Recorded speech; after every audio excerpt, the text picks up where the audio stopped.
નમસ્કાર દર્શક મિત્રો, તાપી જિલ્લાના સમાચારોથી અવગત કરાવતું સમય ક્રાંતિ ન્યૂઝ બુલેટિનમાં વિગતવાર સમાચારો નિહાળો.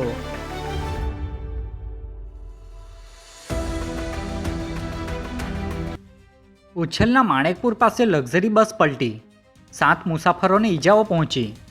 ઉચ્છલ તાલુકાના માણેકપુર ગામની સીમમાં સ્ટેટ હાઈવે પર શર્મા ટ્રાવેલ્સની ખાનગી લક્ઝરી બસ વહેલી સવારે પલટી ખાઈ ગઈ હતી.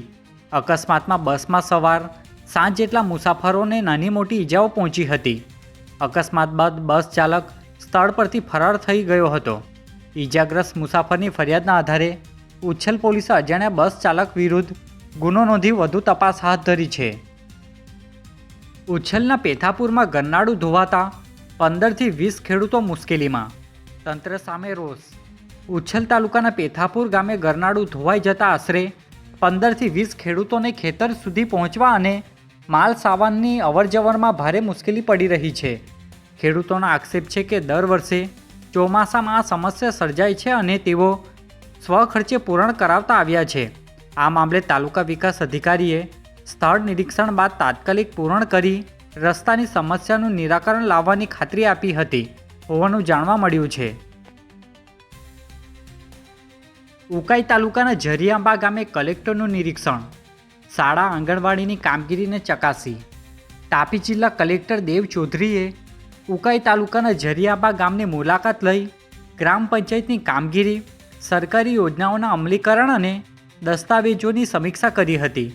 સાથે જ પ્રાથમિક શાળા અને આંગણવાડીની મુલાકાત લઈ બાળકોનું શિક્ષણ, વાંચન કૌશલ્ય, મધ્યાહન ભોજન તેમજ દૂધ સંજીવની યોજના સહિતની સુવિધાઓની તપાસ કરી હતી. નિઝરના હિંગણી પાસે તાપી નદીમાંથી યુવકનો મૃતદેહ મળ્યો, પોલીસે કાર્યવાહી હાથ ધરી. નિઝર તાલુકાના હિંગણી ગામની સીમમાંથી પસાર થતી તાપી નદીના કિનારેથી 27 વર્ષીય ગોપાલ જાધવનો મૃતદેહ મળી આવ્યો હતો.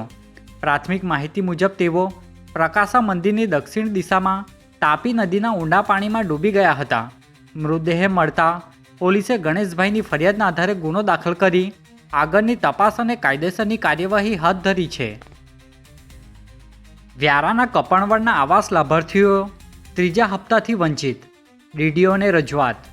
વ્યારા તાલુકાના કપણવડ ગામના પ્રધાનમંત્રી આવાસ યોજનાના લાભાર્થીઓએ આવાસનું કામ પૂર્ણ થયા છતાં ત્રીજા હપ્તાની સહાય ન મળતા તાપી જિલ્લા વિકાસ અધિકારીને લેખિત રજૂઆત કરી છે. અગાઉ 2 હપ્તા મળ્યા હોવાનું જણાવતા લાભાર્થીઓ અનેક રજૂઆતો છતાં કાર્યવાહી ન થતાં રોષ વ્યક્ત કરી તાત્કાલિક ત્રીજો હપ્તો ચૂકવવાની માંગ કરી છે. તાપીમાં મહિલા અનામત સામે સવાલો, વાસ્તવિક નેતૃત્વ કોણ સંભાળે છે? ઉઠ્યા સવાલો. તાપી જિલ્લામાં જિલ્લા પંચાયત, તાલુકા પંચાયતો, નગરપાલિકા અને ગ્રામ પંચાયતોમાં મહિલાઓ માટે 50% અનામતના કારણે મોટી સંખ્યામાં મહિલા પ્રતિનિધિઓ ચૂંટાઈ આવ્યા છે.